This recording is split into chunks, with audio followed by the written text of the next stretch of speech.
అశోక్ నగర్ గ్రామ పంచాయతీకి ఎన్నికైన నేను శాసనం ద్వారా ఏర్పాటు చేయబడిన భారత రాజ్యాంగానికి నిజమైన విధేయత కలిగి ఉంటానని,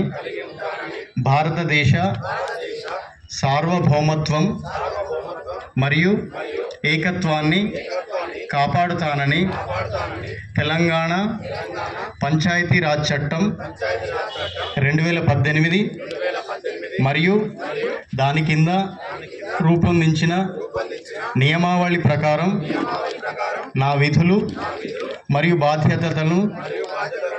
భయమో పక్షపాతమో లేకుండా నిష్ఠతో మరియు నిజాయితీతో నిర్వహిస్తానని ప్రమాణం చేస్తున్నాను.